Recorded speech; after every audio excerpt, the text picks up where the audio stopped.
haven't looked at it yet. I'll be the judge. Is this gonna bring me back? Did I watch Ironheart? Yeah, I liked it.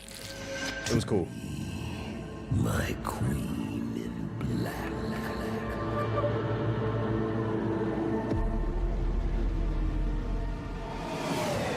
This death might bring you back.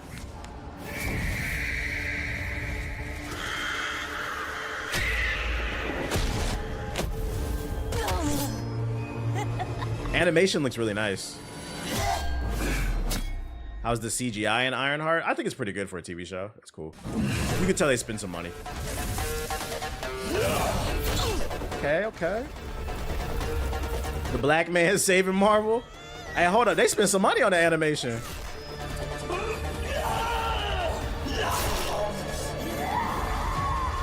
You always ask, will it bring you back, but you never come back? Yeah, I always say I'm gonna stream on Fridays, and I usually never do. Nigga, I'm a liar. Come on now. Just find the patterns in your heart. Find the patterns.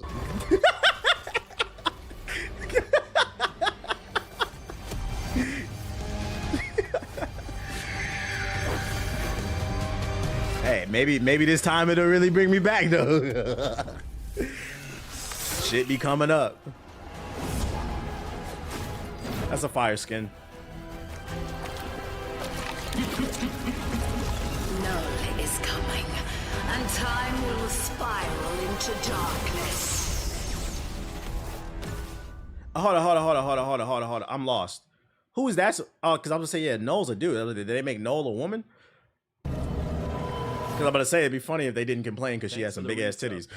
Yo, shout out to Goose from the juice with the sub. Appreciate it. That was supposed to be Hella. Oh, is it a different skin? I thought that would have been fucking funny. They changed Noel to a woman, and the fucking dweebs don't complain because she got some big ass titties. Y'all think they'll make Noel playable? July 11th. It's around the corner. All right, so that was kind of the teaser trailer right there. The black man is back. The black man finally woke up from his nap. Let's see what's hitting for. We're gonna do 1.5, 1.2, or 1.2. Because this is 16 minutes. We're gonna speed it up a little bit. So somebody in the chat asked, why are they talking so fast? It's on 1.2. Just let them know. Hello everyone, Guang here. An all-new era is about to begin in Marvel Rivals, as we will now be launching a new season every 2 months. Get ready for more heroes and villains, brand new team-up abilities, and an epic feast of super-powered battles as the Marvel Rivals journey continues. Heroes and mutants. Back in Season 0, I see Noel as a new tank. I can see Noel as a tank. Yeah, you're right. I can see that. the Guardians of Galaxy's first expedition to Kalinta did not result in Null's destruction. Oh, that's how you type out Clintar? Oh yeah, the plant. Okay, I know what that is. That nerd word. I didn't know how to spell that shit. Clintar, okay.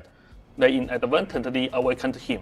After lying dormant for so long, the god of the symbiotes has finally found a way to break free from his trance. This time, by his side stands not only his loyal symbiotes, but also the goddess of death herself, his queen in black, Hela.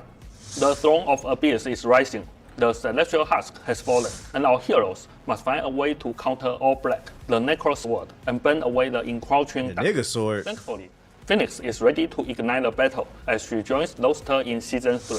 Jean Grey is a... Woke up on Juneteenth. Never forget that. That shit was funny. They had that man in shackles during Black History Month, and then he woke up during Juneteenth. That shit was funny. Duelist, wielding the overwhelming power. Another duelist? Surprise, surprise. She can pressure tightly grouped enemies head-on, or use her agile mobility to disrupt formations from the flank. Her unique chain reaction. My headphones are Bear Dynamic 990s. I'm gonna assume she probably has a bunch of AoEs. Action mechanic, like fire AoEs or something. A whole new level of gameplay satisfaction. Additionally, her ultimate, where she merges with the Phoenix Force, doesn't just deal massive damage, it also has a special ability to clear enemy summons from the battlefield. Get ready to rise as the one and only Phoenix. This update introduces 4 new team-up abilities and retires 2. Since Season 0, we've added 7 new heroes, a 20% increase, and updated over 70% of all team-up abilities. Yeah, we don't care about these general stats. To continually deliver fresh. Which, by the way, if you're interested in learning about the Phoenix, there's actually a Phoenix run going on right now. Issue came out like a week or 2 ago. I think it's on like issue 7 or 8 or something like that. So I mean, if you're interested in that. Exciting experiences and fulfill every player's Comic books I'm talking about. hero dreams. We hope you enjoy the thrill of Marvel Rivals. With this in mind, we plan to release a brand new competitive mode in the later half of Season 3.5. Stay tuned for more details. And that's not all. Of course, the fan favorite Blade awakens and will be joining the roster in Season 3.5. Should have gave us Blade first. See, I want to play Blade. I don't care about For Phoenix. Season 3, we're keeping the Battle Pass at 10 costumes, with pricing unchanged. To match the shorter season, we're boosting the amount of Chrono tokens you can earn, making it easier to unlock Battle Pass rewards, while keeping the proportion of time spent to unlock all rewards balanced with previous seasons. I'm not going to complain about that. The mission system to better Get to the match content player faster. We are removing daily missions and shifting their rewards elsewhere. Weekly missions are now persistent. No dailies? Sweet. I'm not mad at that. Weeklies. Once unlocked, they remain available until the end of the season. Fuck so dailies. You won't miss out if you skip a week, but you will still need to complete each week's missions in order. We'll also Yeah, this is a W change. missions, a set of challenges that last all season and offer a load of Chrono tokens. What about my yearlies? In Season 3, we're adding a new layer of hero customization with accessories. The first batch features 5 new items for Winter Soldier, Psylocke, Groot, Rocket Raccoon, Jeff the Land Shark, Invisible Woman, Emma Frost, and Spider-Man. You can earn accessory points by participating in both quick match and competitive, then exchange them for your favorite hero bling. We are also bringing new chroma color variants to even That skin's fire. That skin's fire. That one's okay. Eh. more of your favorite costumes. Plus, some What did costumes you say about comics a minute ago? There's a Phoenix run going on right now. There's a new comic book storyline about the Phoenix out. will now offer a brand new literally called customization Phoenix. option, Ultimate VFX. For clarity on the battlefield, Let's look up like these Phoenix effects are 2025. useful only to you. Other players will still see the original effects during matches.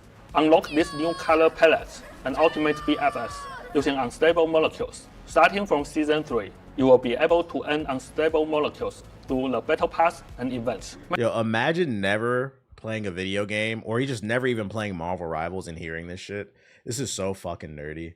And this season, you're going to be able to earn unstable molecules through the battle pass if you just do your weekly. Like, what the fuck are you talking about, dude? That shit is nerdy. Oh, this got unstable molecules. Oh, I knew it. I Making fucking easier knew than it. ever to personalize You gotta adjust your glasses, bro. Jesus Christ.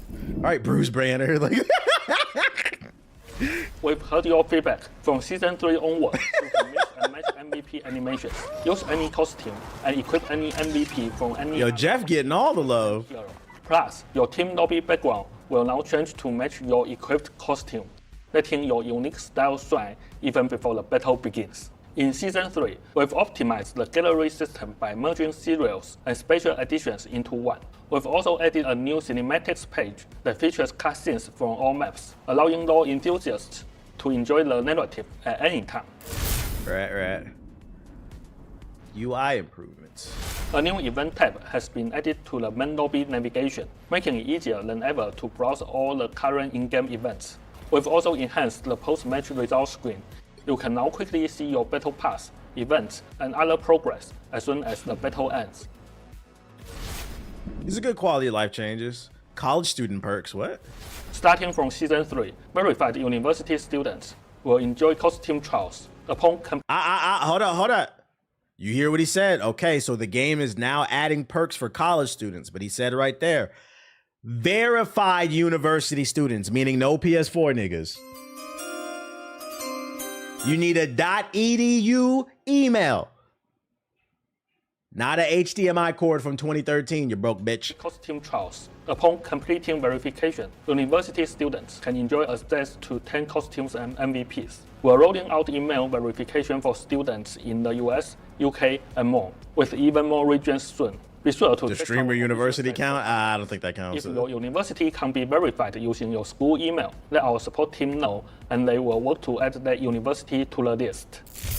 I'm not cool at that. I'm not mad at that. I mean, that's cool. The new update supports the latest Discord SDK. Once you reconnect your Discord account, you will be able to chat with Discord friends directly Cammy, let it go. You graduated college like 10 years ago. Don't try to boot that email up. It's for current college students. Cut it out. in-game. You can also stay connected with your Marvel Rivals friends via Discord even when you are offline. We're making it easier than ever to connect with your squad, both in and out of the game. And I know she's not the only one. I know half you niggas in the chat did the same shit. Oh, class of 2015's about to eat. Let me see if my EDU still works. Newsflash, it doesn't. Since launch, we've noticed that many players using NVIDIA graphics cards have experienced GPU crashes. Updating your NVIDIA drivers to version 576.80. Please, I hope it's more optimized. Reduce these issues. Good. After the Season 3 update, the new client will no longer support replay playback from Season 2. Be sure to save any favorite replays to your local drive before Season 3 begins. Thank you for your understanding and support. In June, after intense competition, 8 teams have emerged from Marvel Rivals Ignite Stage 1. 100 Thieves, Sentinel, Mid-season offline play have emerged from Marvel NV, BR. I don't know these teams. That's a Gen G. I don't know this team. Rivals Ignite Stage 1 and end their sports at the mid-season offline playoffs. The final 2 slots for the China region will be decided on July 20th. And in this coming season, Marvel Rivals will host its very first offline tournament with teams around the globe competing head-to-head while face-to-face. Stay tuned to our official website and social Going down in for China. more information and all the latest updates. And now, I will hand it over to Zhiyong for all the details on Team Up ability updates. If you saw, they said that they're hosting the tournament in person in China, In this coming season, Marvel Rivals which means you need a passport, which means no PS4 niggas.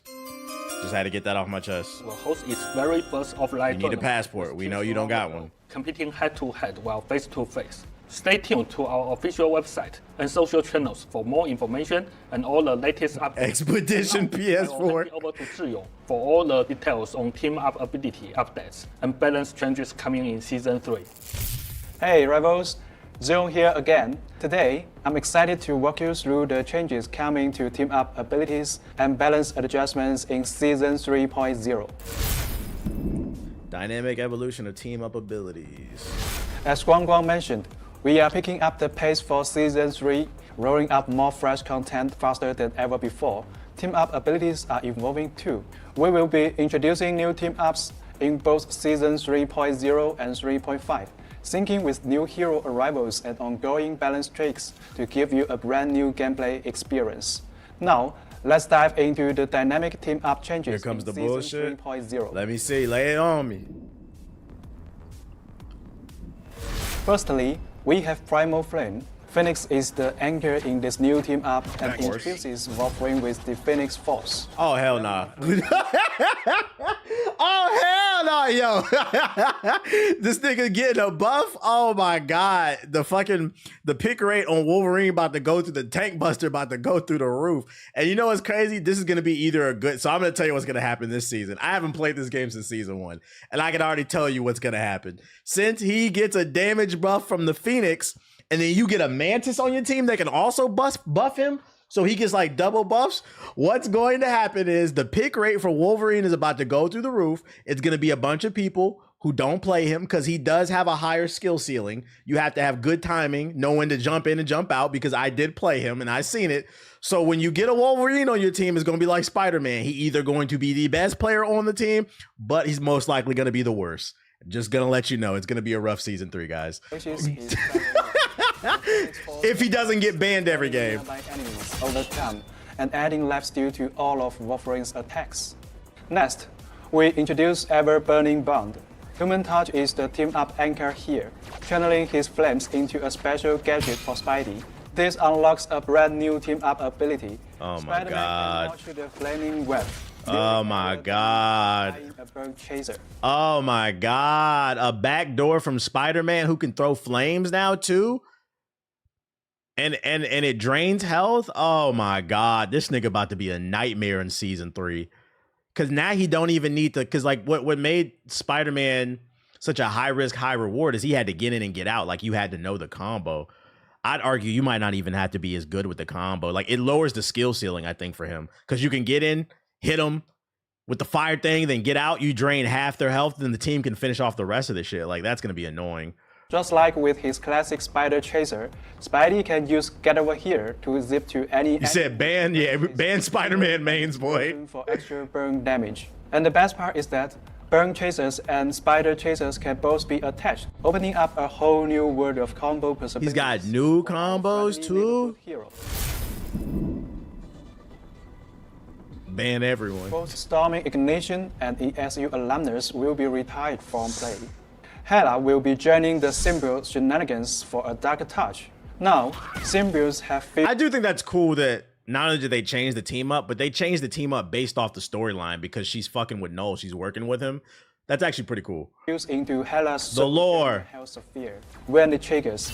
In addition to the original effect, Symbiotes... It's the little things, the little things. Linking them together and slowing their movement as they are dragged toward the impact. Said ban Hela too. She is about to be broken again. Tag team up. Iron Man gives her a nano tech gauntlet, letting her command one of her squirrels to ride. What? Y'all talking about Hela? I'm talking about this. Not only is she a character that doesn't have to aim on the ground, but she doesn't have to aim in the air because she got homing missiles too. What a scrub ass character. Ban her too. Thanks to fucking ban her. The squirrel homes in toward an enemy and explodes on impact, dealing damage. But don't worry, the adorable squirrel bails out before the blast. As Season 2.5 winds down, we can see that the arrival of Ultron, the era strategist, brought a fresh twist to the battlefield. First, the new triple strategies comp, with Ultron joining traditional double strategies teams, proved highly competitive this season. They said they nerfing that Ultron's shit. formidable damage output lets him rain destruction on the enemy backline from above, maintaining relentless pressure. With his drones providing automatic healing, he can swiftly power up his ultimate ability, opening the door to even more tactical maneuvers for his team. His drones also make Ultron a perfect partner for other era duelists. Lineups centered around Ultron plus Iron Man or Human Torch excel at long-range poke, while Ultron's plus Stormfront's a formidable support center called comp, both striding in this season's meta. Next, after the Season 2.5 balance adjustments, Rockstorm comes, built around two hit-scan duelists, either both range or a mid-close range plus ranged, paired with double-shoot Vanguards, perform strongly. Wolverine, the nemesis of this comp, made a powerful comeback. While Death heroes faced some nerfs this season, their counters, like Emma Frost's Diamond Form, were also turned down, and the Thing hasn't been as dominant.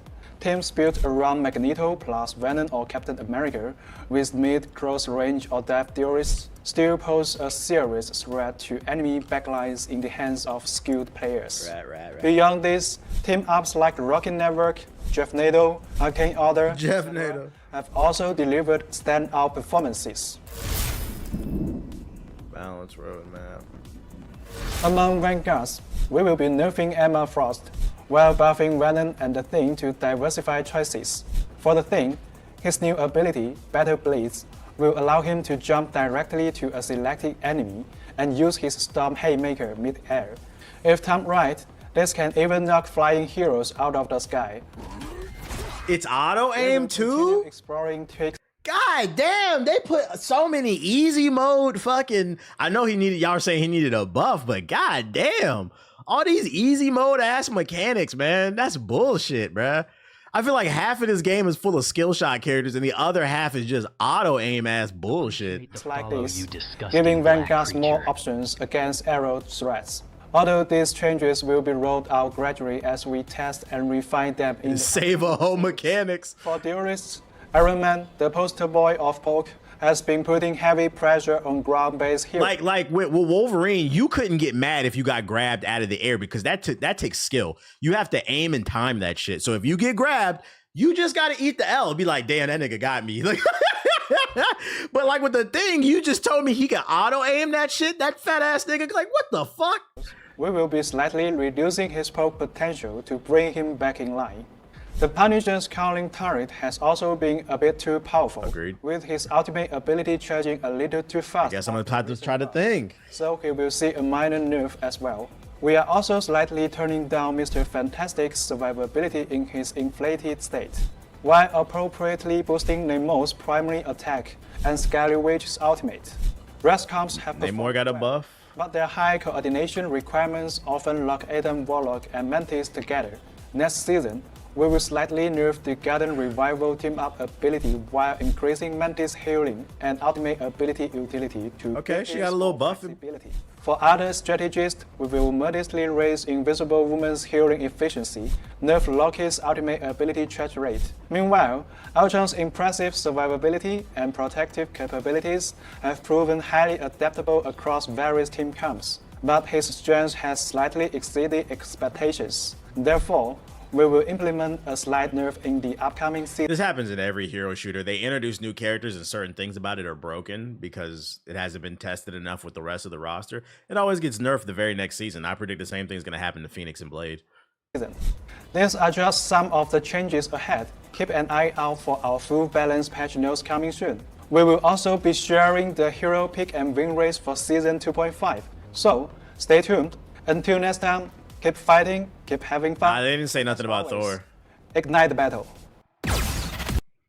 It looks cool. Maybe it'll bring me back. Maybe I'm lying. I don't know. Y'all said it was a Phoenix joint too, right? Marvel Rivals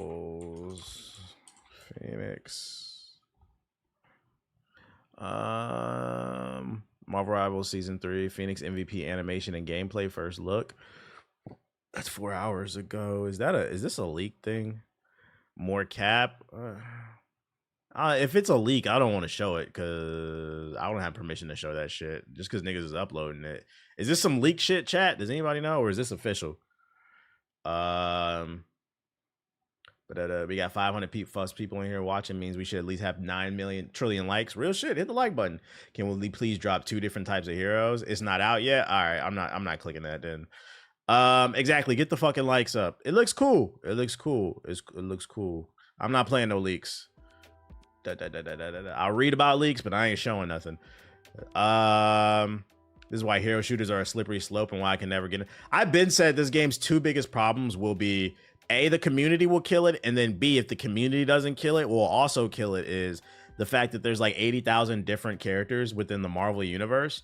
After a certain point, it becomes really hard to, well, what do you do when you have 100 characters on a roster? How do you keep that shit balanced and fun and make everybody viable? I think League of Legends has that problem. So what happens is every season, there are only certain characters that are meta, and it kind of, then what happens is you have a very cluttered UI where you have 100 characters that you can play, but maybe only 80 of them are viable. Not 80, but only 20 of them are viable. So then you have 80 characters just cluttering up the fucking UI. On top of that, the lack of balance, but we're a long way away from that.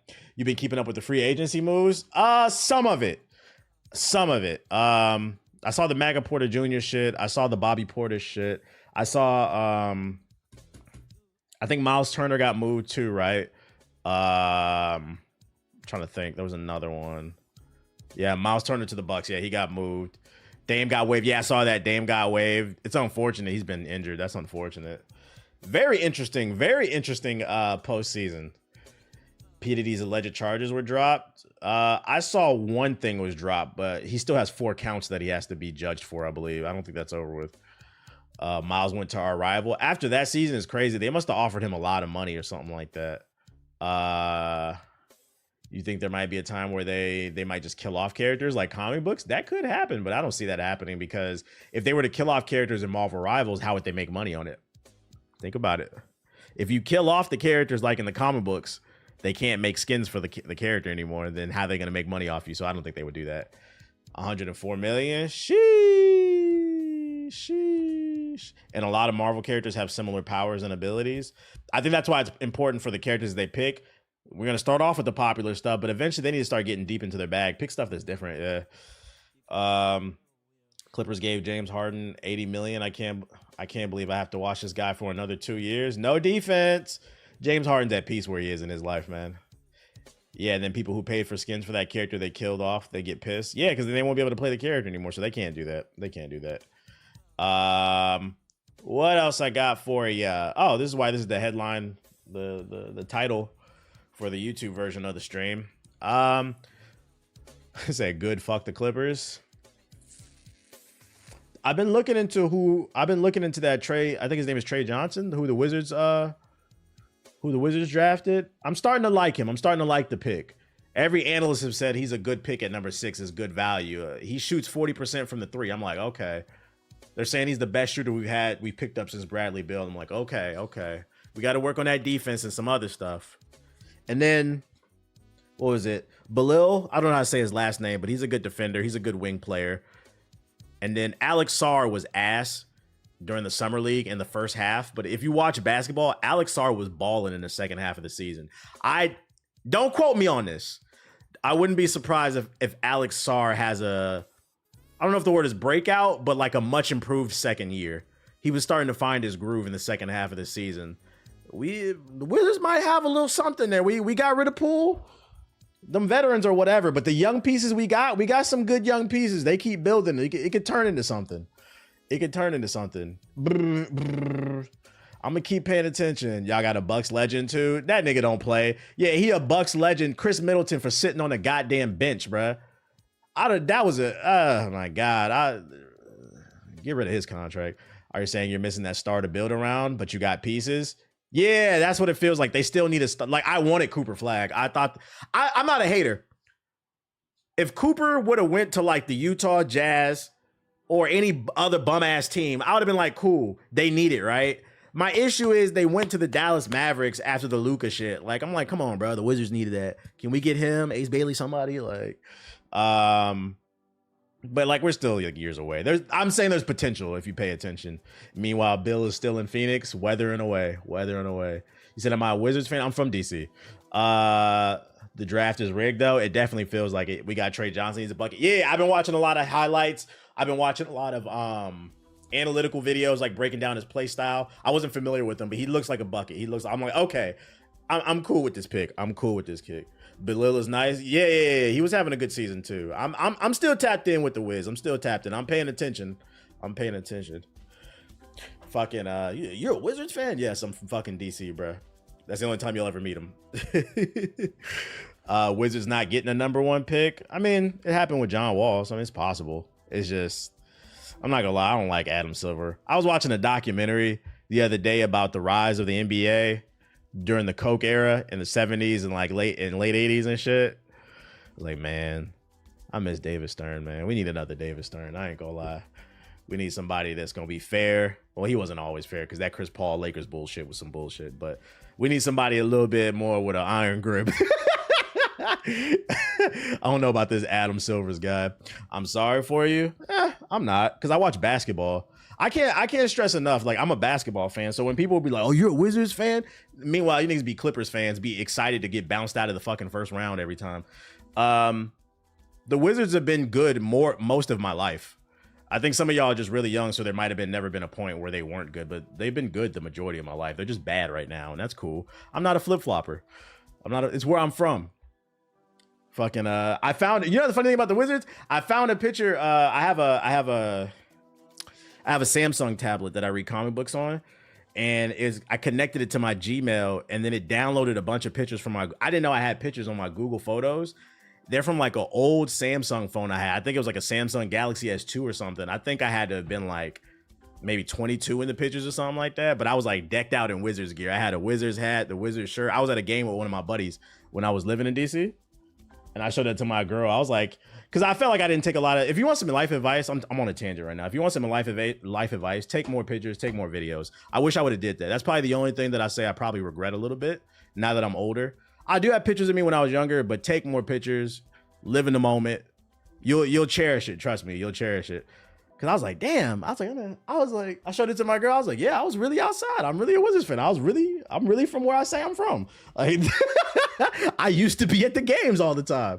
That's how I am with the Warriors. Like, I'm a fan back when we had a mascot around time. We gave you a franchise player. Y'all gonna be joining us in the dark ages soon when Curry retire. You gonna be joining us.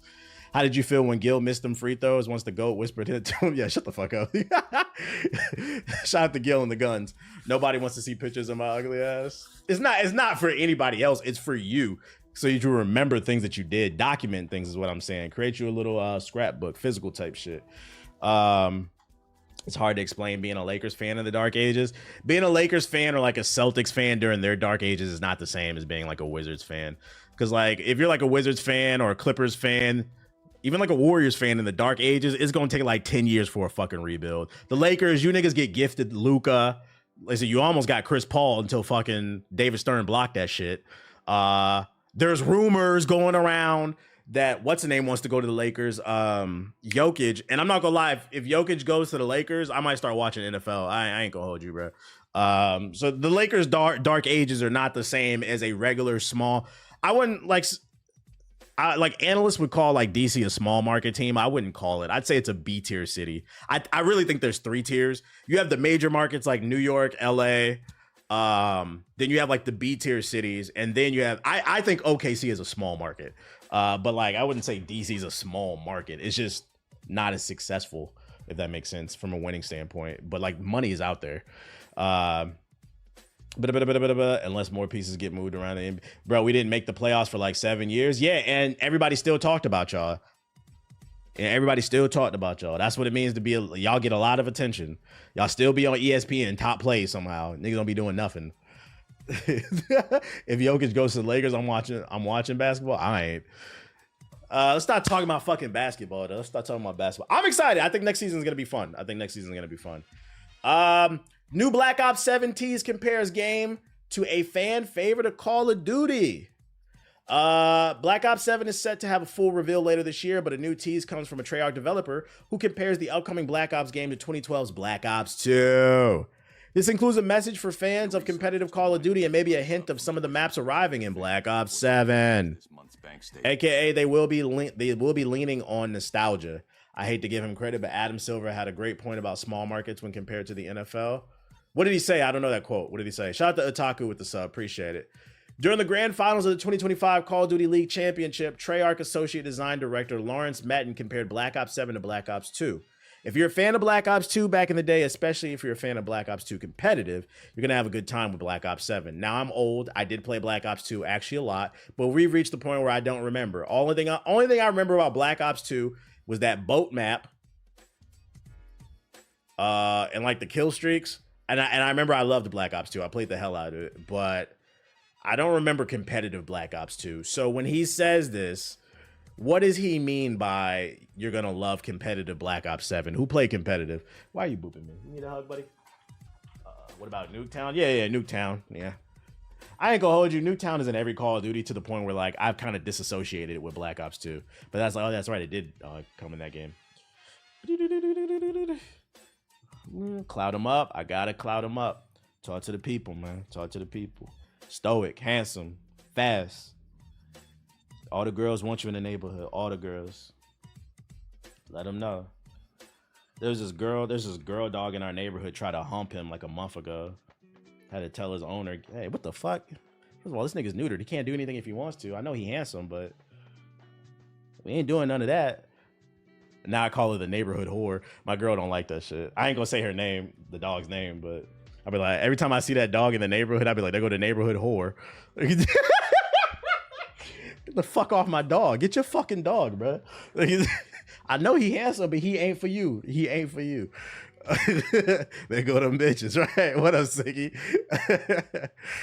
Oh shit. But yeah, what does competitive mean? What the fuck? I don't remember this shit. Black Ops 2 was lit on the Wii U. No, it wasn't, nigga. You was just fucking 7, and that's all you had. I don't want to hear that shit.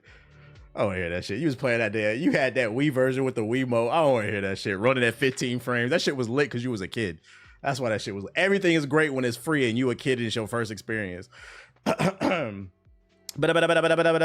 gonna say about this is whatever this means, I feel like this is setting up for a potential meme. Just like Skull and Bones is the first quadruple A game. When you say something like, oh, Black Ops 7 is going to be the next Black Ops 2, if it's not even remotely close, people going to clown this shit. They going to clown it. Nah, it was lit for the Wii. You had the split screen. Hey, if y'all love the 15 frames, if you like the 15 frames, we love it, okay? I'm not going to knock that. It is what it is. I just refuse to believe that the Wii experience for Black Ops 2 was better than fucking the Xbox 360 and the PS3. I refuse to believe it. But hey, more power to you. If you like it, we love it. Black Ops 6 was decent gunplay and movement, just really bad maps. I agree. I actually really did enjoy the gunplay in Black Ops 6. I think it was the maps that killed it. Like off the top of my head, I don't think there was a single map that I liked on Black Ops 6. There were only I think the best maps in Black Ops 6 were tolerable at best. They were like a 6. Those were the good maps. And then there were other maps that were just fucking terrible. There was not, yeah, bring it up, yeah. Black Ops 6 really wasn't a bad game. It was just bad maps. So like, if I could tell the Black Ops 7 developers, please focus on map design. Standard 3-lane maps, man. We don't need all this gobbledygook, kookly ass maps, roundabout bullshit, bruh. Like that soccer map, now that I think about it, that shit's pissing me off. I hated that shit. That soccer arena map, like aesthetically, it was pleasing. It was cool. Like, oh, we're fighting in a soccer arena. But what's the structure of the map? I take a traditional 3-lane, bro. Yeah, red card. That was one of the worst Call of Duty maps ever. So yeah, you're right. And then that other map, that Venice map, I think it was in Venice, where it had all the bridges and the water under and shit like that. That shit was horrible. But the movement and the gunplay was solid. So maybe I could be wrong because I predicted Black Ops 7 could be potentially just a lazy. It could just be some lazy bullshit. If Black Ops 7 they clean up the maps, it has potential to have longevity. We stayed on it for like 2 months, I think. If Black Ops 7 is better than Black Ops 6, we'll be on it for at least 3 months. Oh shit, the maps are so trash. Too big for no reason. Too big for no reason. And she's an annoying quasi spreading illiterate smut. How can you even tell or remember the differences between the yearly Pew Pew games? Usually the guns, the story, the maps. Yo, shout out to Kane Snow with the super chat. He said, have you ever watched Spawn, the animated series from the 90s? Nah, I was too young when it came out. Is it good? I've been trying to get into reading Spawn, but there's a couple different Spawn books that I've read, but like I feel like it's really slow and like it's not going anywhere. So far I haven't really been into it too much. The maps were bad, but what ruined it for me was how sweaty everyone was every game. Just kind of the natural evolution, content creation. Everybody wants to be the next big streamer, the next big YouTuber, which is unfortunate because if you actually pay attention to the market, like if you actually want to be a big content creator and you want to be like a 1% content creator, if you're really paying attention, you need to be modeling your content after Kai Cenat, Plagueboy Max, DDG. Like those people that like the biggest streams right now are people who are making IRL type content and fusing it with gaming a little bit. But like the traditional gamer type content on YouTube and Twitch is not as big. Like you got to do it for the love of the game. Like me, I'm passionate about this. I do this shit for the love of the game. I don't give a fuck about being #1 in the type of view. This is what I'm interested in talking about. But I think what sucks is like that's the biggest type of content. So if your focus is being a popular content creator, you need to look at how can you one up Streamer University. That's what you need to be worried about. Sweating on a video game, it's very rare anybody blows up sweating on a fucking video game anymore. I think that's the unfortunate thing about people sweating so much. What was it for? Same thing with the esports thing. I make that argument all the time. What was it for? It's not creating any jobs. Y'all all broke. What's a 1% creator? Someone who's averaging probably on Twitch, I would say when I say 1%, I'm talking about the 1% of the 1%. Because technically, I'm a 1% creator. Technically, a 1% creator is somebody who can do it full time. And when I say full time, I mean you're doing content creation and you're living comfortably. That would be me. But when I say 1%, because I think of it different, I'm talking about the 1% of the 1%. In my opinion, when it comes to Twitch, I would say somebody who averages 5,000 concurrent viewers or more. So people are in that 5, 10,000, 20,000 concurrent viewers, 30 or higher. That's the 1% of the 1%. And then YouTube, I would say the 1% of the 1% is probably somebody who averages at least 100,000 views per video. Maybe even more, millions. There's levels to this shit. There's levels to this shit. But technically, I think on Twitch, if you average at least 20 viewers, I think you're like in the 50 percentile or something like that. JG's the 30%, 33% creator. I see what you did there. Logic's a 1% creator. Yeah, all right. Most pro players aren't good streamers. They aren't really interesting. Yeah, they just sit on the game. They just sit on the game and fucking sweat. So that's why I said, what was it worth? Like it changed the culture of the game. Nobody plays games for fun anymore. And what was it worth? It's not even generating jobs like that. Sonic wields that type of power. The average esports salary is $25,000 a year. That's poverty income. No, that's real shit. And I feel like if more people knew that, they would stop sweating on games. That I think what happens is people look at that 1% of pro gamers who are winning those $1 million prize pools, and they think that's everybody. But no, the average esports player is is taking out a loan to go to fucking Evo to catch a flight in a hotel. They got $500 in their bank account. They flight costs $700. The hotel costs $1,000 for the week. They got a bunch of food and Uber, so then when they get back, they negative $500,000 in their bank account. That's the average esports player. They're broke, fucking broke, and they lose. They niggas suck, bruh. Especially niggas who go to fucking Combo Breaker, aka the ones that infiltrated my shit. All praise to baddie girlfriend. What are you talking about? You're killing me. Most of those team members live with each other. Yeah, they live with each other. None of them can cook. None of that shit.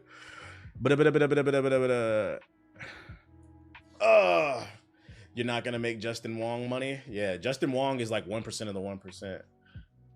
Have you seen the DK Bonanza preview video? Yeah, I covered that like weeks ago. That shit looked like fire. I was talking about it earlier. It looked like a game of the year contender. TBH has a girl. I was gonna recommend Reingardis. Yo, YouTube chat, what are you on? First of all, I do, and I'm happy. I'm good. Second, how you gonna come in my chat and recommend a woman to me?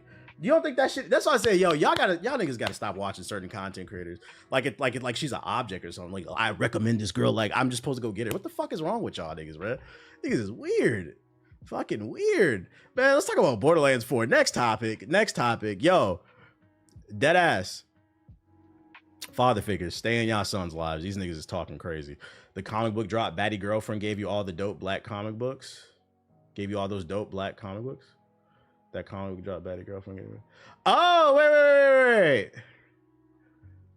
Are you the one that works at the shop and you recommended my girl the comic books? Is that what you're saying? Is that what you're saying? How the fuck did you find me? What the fuck? Are you an artist? He's definitely on the watch list. Yeah, you on the watch list. Are you the one that put my girl onto all those comic books she bought me? Is that what you saying? Some of the content creators are the new father figures, unfortunately. But unfortunately. Said, Dan, that's crazy. How the fuck you find me? That's cool. Shout out to you. What was I talking about? Back to what I was talking about. Borderlands 4 introduces its best new feature yet. A claptrap volume slider. Real fans will set the slider to 200%. Borderlands will feature several improvements to the core gameplay of the series, but for a long time, fans looking for certain audio quality of life updates, it looks like their prayers will be answered. Series mascot Claptrap has always been a bit of a chatterbox, but as long as it lasts, you'll be able to shut him up. So basically, they're going to add a slider so you don't have to hear it anymore. And thank God, because I never found him to be fucking funny, bro. I never found him to be funny. But she's a gamer. That's why I said it, shaking my head. Why are you shaking my head? Why are you saying shaking my head? You still, I'm not gonna lie. This is your last warning. Chill out. Stop talking like that, bro. I'm not interested. I'm cool. I'm happy. But like the issue is the way you talking about people, like they fucking objects. No, I'm just a simple baddie girlfriend giving praise to your baddie girlfriend. I demand respect to be put on the woman's name. She's doing the word. I can't be saying it because I don't want people all in my business. I can't be saying her name. But I appreciate you helping her out. This is weird, bro.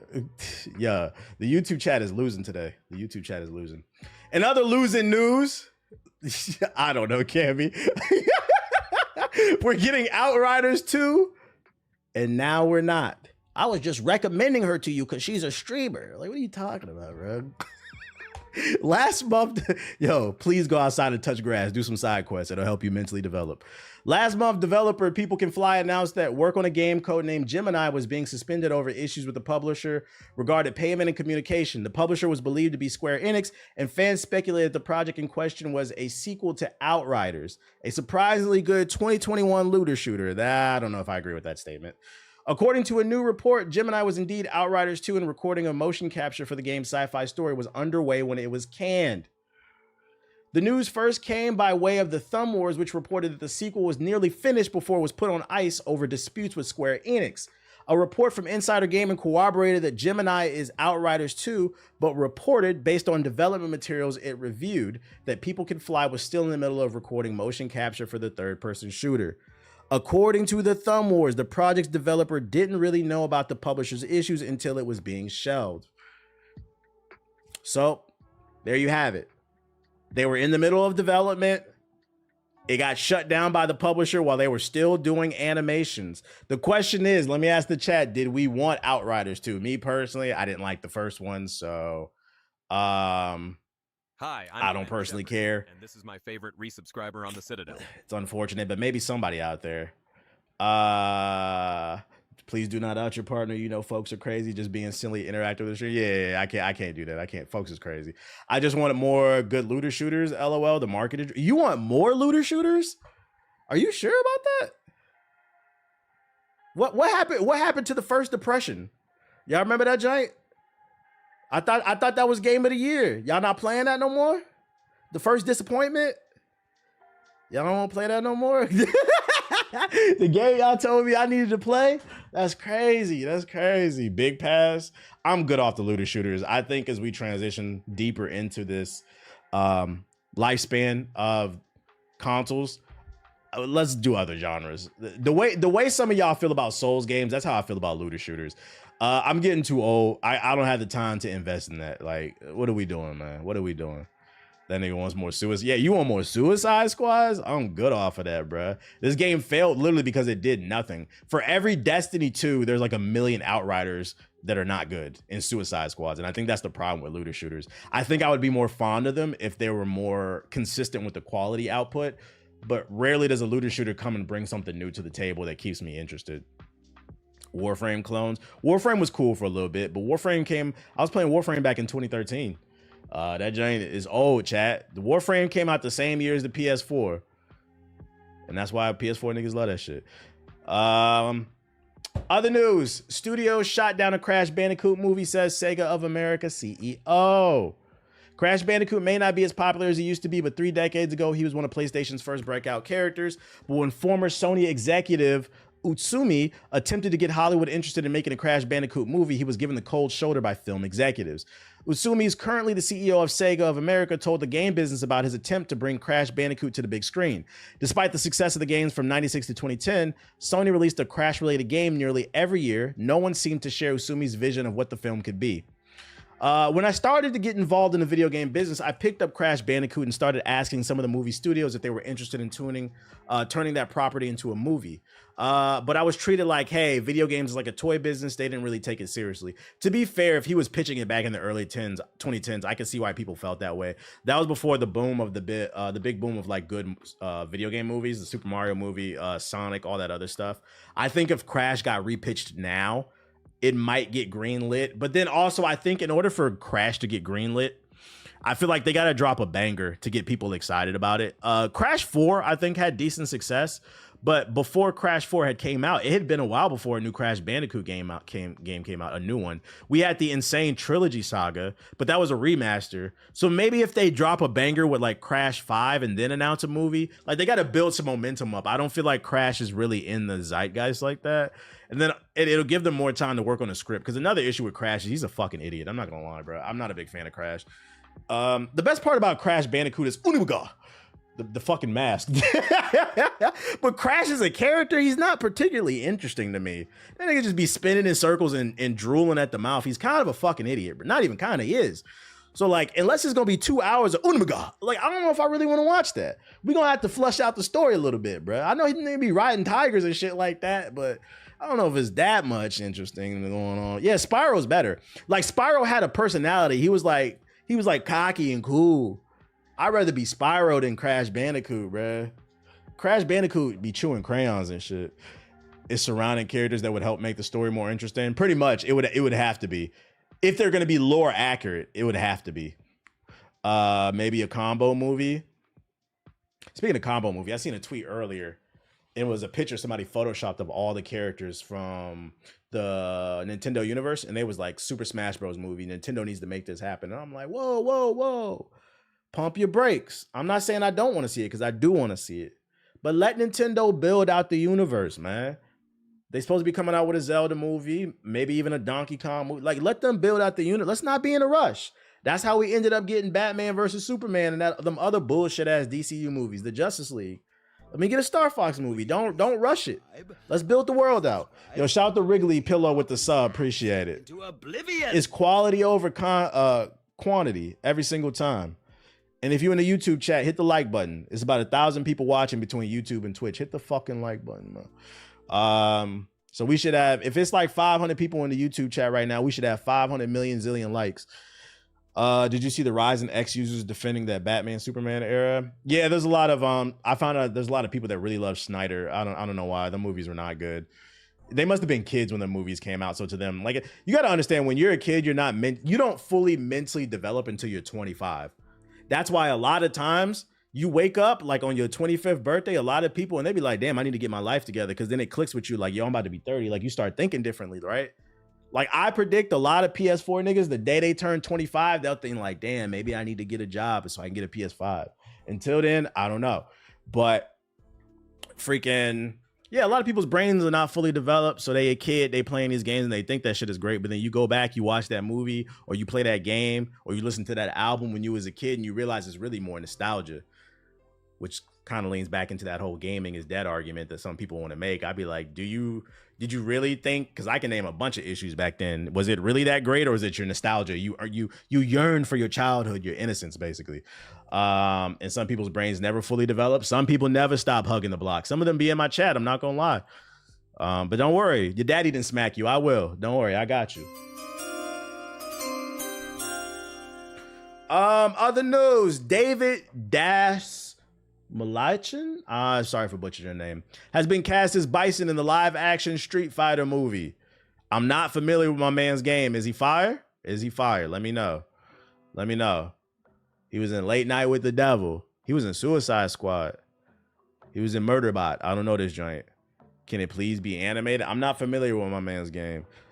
He's underrated. He's a great actor. Okay, I'll take y'all word. Oh, he played Polka Dot Man. That's fucking funny. So this is a good pick. Y'all think he can play the villain? He was in Oppenheimer. He was in Dune. Okay, he got bangers. He got bangers. He got bangers.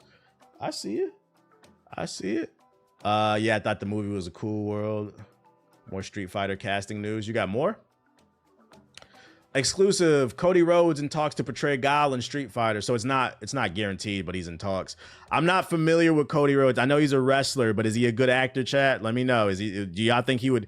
He kind of looks like Guile, but does he fit why the fuck is this shit zooming in? What the fuck is wrong with the white guy? Is he a good actor though? This is an L casting. What kind of website is this? I'm seeing this one to suck.